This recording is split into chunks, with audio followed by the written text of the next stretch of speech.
Hoy les demostraré bíblicamente que la Iglesia Católica es la Iglesia que Jesucristo fundó. Ahora empecemos. Sabemos por la promesa de perpetuidad hecha por la verdad. Misma Juan 14:6, Jesucristo. Sabemos que Él fundó solamente una iglesia, como lo dijo en Mateo 16:18. Sabemos que Él prometió que su iglesia sería fundada desde dentro y desde fuera, y las puertas del infierno no prevalecerán contra ella. Mateo 16:18 sabemos porque Él prometió estar con su iglesia hasta el fin del mundo. En Mateo 28:20 sabemos porque Él prometió que no nos dejaría huérfanos. En Juan 14:18 sabemos porque Él prometió que el Espíritu de verdad habitaría en ella por siempre. En Juan 14:16 sabemos porque San Pablo prometió que la iglesia estaría con nosotros por siempre. Efesios 3:21 sabemos por las Sagradas Escrituras que la Iglesia Católica es la única iglesia en la tierra que está de acuerdo con el molde de la iglesia que Jesucristo fundó y como está planificada para nosotros en la Biblia. No existe ninguna otra iglesia cristiana en el mundo que lleve a efecto este plan como lo hace la Iglesia Católica. Compara tu secta con lo que la Sagrada Escritura ha dicho que debería ser. La Iglesia Católica aquí incluye todos los ritos que tienen 7 sacramentos y un sacerdocio válido. Sabemos porque el reino de Dios prometido en la Sagrada Escritura es la Iglesia Católica.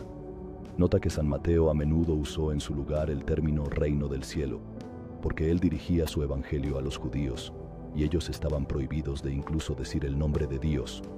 ¿Por qué Jesucristo fue encarnado en primer lugar? ¿Fue para dejarnos con un libro o para establecer una iglesia? Bien, Él nos dice por qué, pero Él les dijo: también a otras ciudades tengo que anunciar la buena nueva del reino de Dios, porque a esto he sido enviado. Lucas 4:43 os digo, en verdad, algunos de los que están aquí no gustarán la muerte sin que hayan visto antes el reino de Dios. Lucas 9:27 Jesucristo fundó su iglesia poco después de haber dicho esto, y algunos de los que ahí estaban vivirían para verlo. Pues el Hijo del Hombre ha venido a buscar y salvar lo que estaba perdido. Lucas 19:10. Y como nosotros, que somos los perdidos, nos salvaremos. Es a través de la iglesia que Jesucristo fundó en la tierra. El reino de Dios se puede encontrar en donde el cuerpo de Cristo se encuentra. San Alfonso de Ligori, donde quiera que aparece el obispo, acuda allí el pueblo, así como donde quiera que esté Jesucristo, allí está la Iglesia Católica. San Ignacio de Antioquía, carta a los Esmirnianos, año 107, donde se pueda encontrar a Jesucristo en la Sagrada Eucaristía, ahí está el reino de Dios. Sabemos por qué es la Iglesia Católica la que es pilar y fundación de la verdad, no la Biblia, como lo reitera 1 de Timoteo 3:15.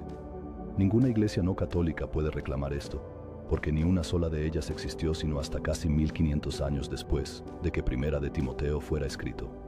Sabemos porque la Iglesia Católica está firmemente implantada en roca sólida. Así pues, todo el que oiga estas palabras mías y las ponga en práctica, será como el hombre prudente que edificó su casa sobre roca. Cayó la lluvia, vinieron los torrentes, soplaron los vientos y embistieron contra aquella casa, pero ella no cayó porque estaba cimentada sobre roca. Mateo 7, 24, 25.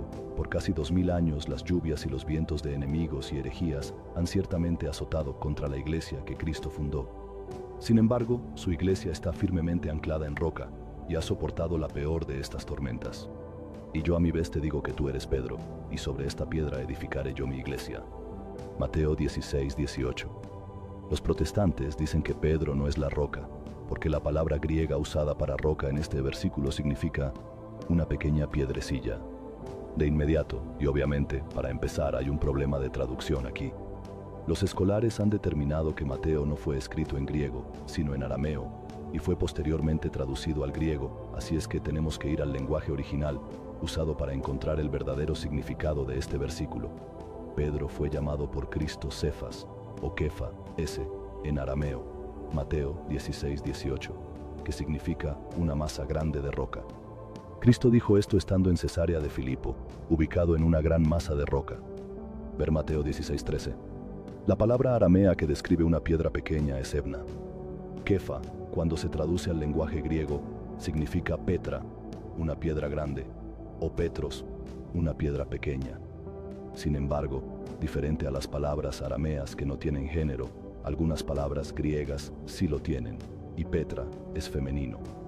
Los traductores del arameo al griego cambiaron la palabra al género masculino, o Petros, porque no estaban dispuestos a asignar un nombre de género femenino a un hombre. En Mateo 16:18, está correcto decir que Jesús habría dicho, tú eres Kefa, y sobre esta Kefa construiré mi iglesia. En griego se traduciría como, tú eres Petros, y sobre esta Petra construiré mi iglesia. Fue la traducción de la palabra aramea Kefa, Cefas, al idioma griego, lo que causó la confusión entre algunos, que miran a Pedro como que no fue lama de roca, sino una piedrecita, intentando con esto negar su primacía. Mateo 16:13-18, Juan 1:42, 1 de Corintios 1:12, 3:22, 9:5, 15:5, Gálatas 2:8-9. Algunos dicen que Mateo 16:18 está basado en la confesión de Pedro y no en Pedro, la persona. Primero que nada, el contexto claramente muestra que el versículo está basado sobre la persona de Pedro y no en su confesión de fe. En el versículo 17 Jesús bendijo la persona. En el versículo 19, Él bendijo a Pedro, la persona una segunda vez, al darle, y solamente a él, las llaves.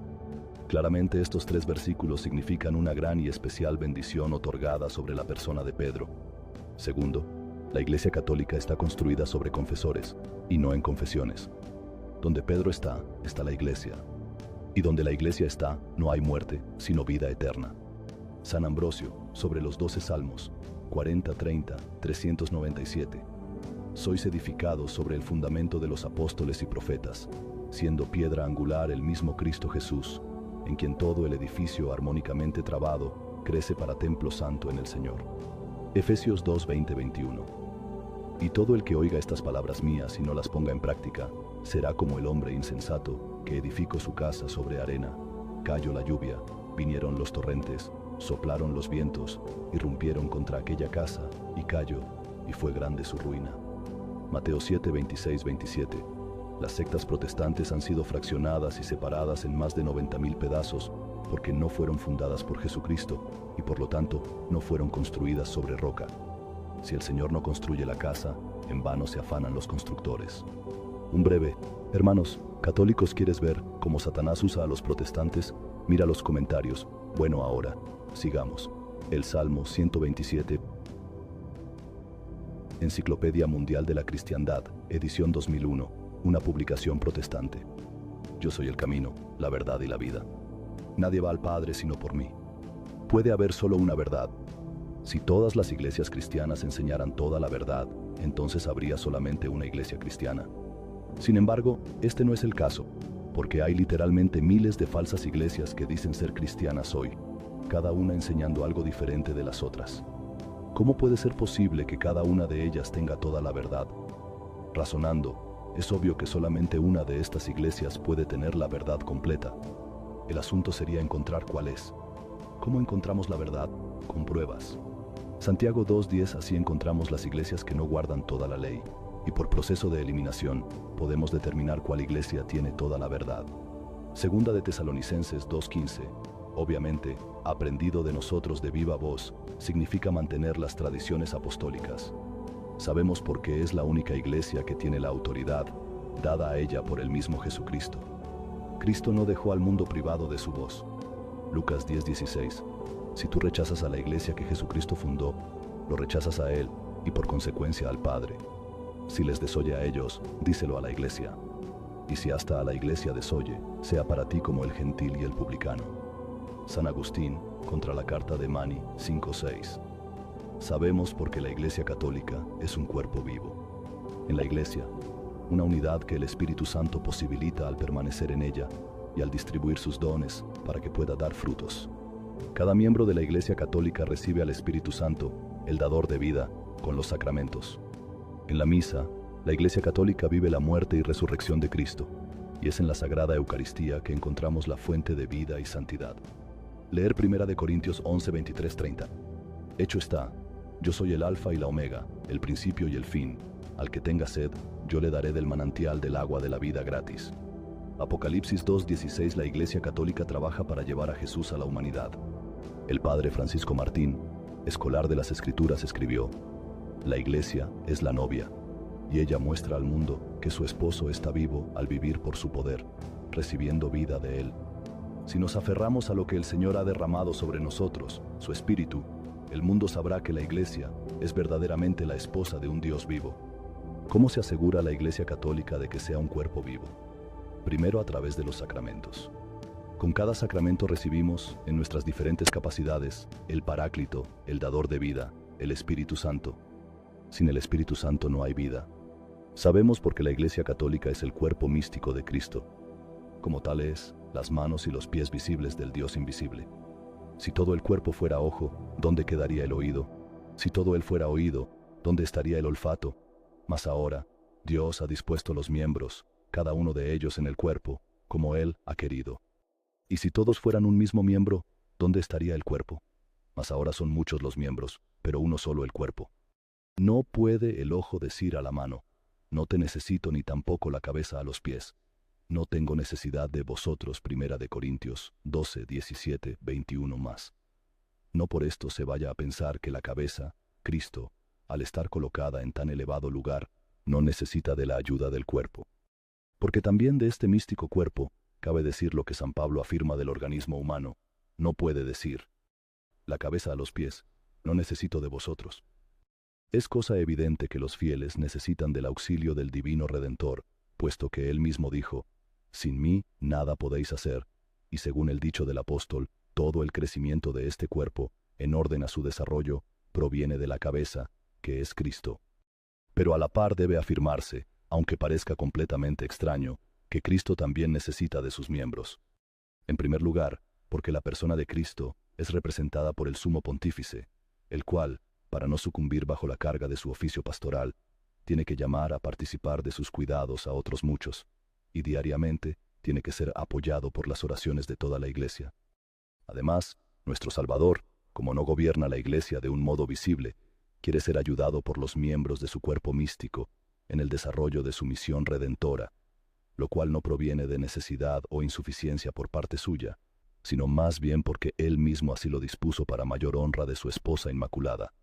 Porque mientras moría en la cruz, concedió a su Iglesia el inmenso tesoro de la redención, sin que ella pusiese nada de su parte. En cambio, cuando se trata de la distribución de este tesoro, no solo comunica a su esposa sin mancilla la obra de la santificación, sino que quiere que en alguna manera provenga de ella. Misterio verdaderamente tremendo y que jamás se meditará bastante, el que la salvación de muchos dependa de las oraciones y voluntarias mortificaciones de los miembros del cuerpo místico de Jesucristo, dirigidas a este objeto, y de la cooperación que pastores y fieles, singularmente los padres y madres de familia, han de ofrecer a nuestro divino Salvador. Mystici Corporis Christi, sobre el cuerpo místico de Cristo, párrafo 19, Papa Pío XII, encíclica promulgada el 29 de junio de 1943, sabemos por su visibilidad. No se puede gobernar una iglesia invisible, solamente una visible. Nadie enciende una lámpara y la pone en sitio oculto, ni bajo el celemín, sino sobre el candelero, para que los que entren vean el resplandor. Lucas 11:33. Jesucristo dijo, no puede ocultarse una ciudad situada en la cima de un monte. Mateo 5:14-14. Sucederá en días futuros que el monte de la casa del Señor será asentado en la cima de los montes y se alzará por encima de las colinas. Confluirán a él todas las naciones y acudirán pueblos numerosos. Dirán, venid, subamos al monte del Señor, a la casa del Dios de Jacob, para que Él nos enseñe sus caminos y nosotros sigamos sus senderos. Pues de Sión saldrá la ley y de Jerusalén la palabra del Señor. Isaías 2:2-3. Hay muchos versículos en las Sagradas Escrituras que se refieren a el monte del Señor y a subir el monte a la casa de Dios, Éxodo 3:1, Números 14:40, Salmo 48:1-4, Isaías 2:2-3, 11:9, 25:6-12, 30:29, 65:11, 25, 66 o 20, Jeremías 31:23, Ezequiel 11:23, 20:40, Daniel 9:16, 20, Joel 2:1, 3:17, Mica 4:1-2, Ageo 1:8, Zacarías 8:3, Mateo 5:14. Jesús también dijo, si les desoye a ellos, díselo a la comunidad. Y si hasta a la comunidad desoye, sea para ti como el gentil y el publicano. Yo os aseguro, todo lo que atéis en la tierra quedará atado en el cielo, y todo lo que desatéis en la tierra quedará desatado en el cielo. Mateo 18:17-18. ¿Cómo entonces se puede aplicar este mandato a una iglesia invisible? ¿Y cómo se puede aplicar el atar y desatar en la tierra a una iglesia invisible? Como el Padre me envió, también yo os envío. Juan 20:21 Quien a vosotros os escucha, a mí me escucha. Lucas 10:16 Claramente, Dios ha establecido una iglesia visible al servicio del Dios invisible. De cuanto venimos escribiendo y explicando, venerables hermanos, se deduce absolutamente el grave error de los que a su arbitrio se forjan una iglesia latente e invisible, así como el de los que la tienen por una institución humana dotada de una cierta norma de disciplina y de ritos externos, pero sin la comunicación de una vida sobrenatural. Por lo contrario, a la manera que Cristo, cabeza y dechado de la iglesia, no es comprendido íntegramente, si en él se considera sólo la naturaleza humana visible, o sola la divina e invisible naturaleza, sino que es uno solo con ambas y en ambas naturalezas.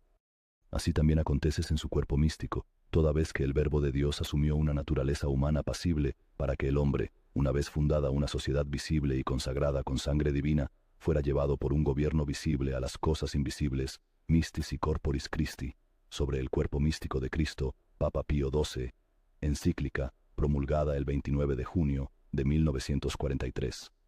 Sabemos porque la Iglesia Católica es la única iglesia cristiana que siempre ha tenido una cabeza visible sobre la tierra, un padre modelo, así como Dios había modelado para su gente desde los comienzos, desde el tiempo de Adán y Eva. Dios siempre trató con su gente a través de un hombre.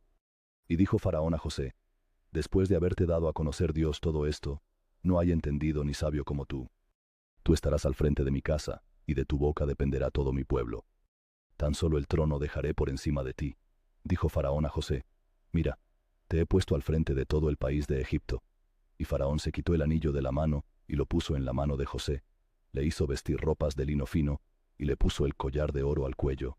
Génesis 41, 39, 42. Sabemos porque la Iglesia Católica tiene una jerarquía en su sistema de gobierno, tal como Jesucristo lo había instituido. Él es la cabeza, Efesios 1:22, 5:23. Nosotros somos el cuerpo, Colosenses 1:24. La cabeza le dice al cuerpo lo que tiene que hacer. El cuerpo no se lo dice a la cabeza.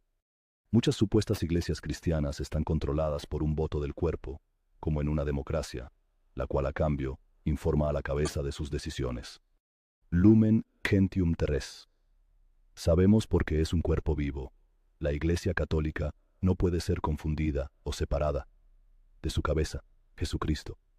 Dominus Iesus, Carta del Vaticano entregada por el cardenal Ratzinger, 5 de septiembre, 2000. Sabemos porque la Iglesia Católica está basada en Jesucristo. La Biblia está basada en la Iglesia Católica. La Biblia es un libro católico. El Nuevo Testamento fue escrito por católicos.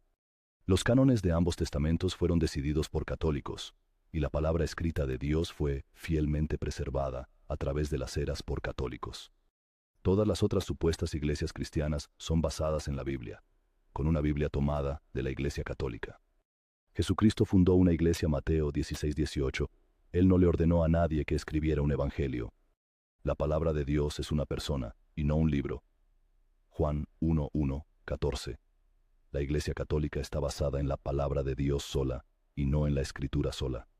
Sabemos porque fue la Iglesia Católica la que, en el siglo IV, ejercitó su autoridad al decidir cuáles libros de la Biblia componen la Biblia. La Iglesia reconoció su imagen en los libros inspirados de la Biblia. Así es como determinó el canon de la Escritura. Kenbaker esto también muestra que la Biblia vino de la Iglesia, y que la Iglesia no vino de la Biblia. La Iglesia Católica es la madre de la Biblia, no la hija. La Biblia es un libro católico. Para aquellos que niegan que la Biblia es un libro católico, el fundador del protestantismo, Martín Lutero, concluye que la Biblia es de verdad un libro católico. Él dijo: estamos obligados a conceder a los papistas que ellos tienen la palabra de Dios, que la hemos recibido de ellos, y que sin ellos no tendríamos conocimiento alguno de ella. Martín Lutero, comentario sobre San Juan,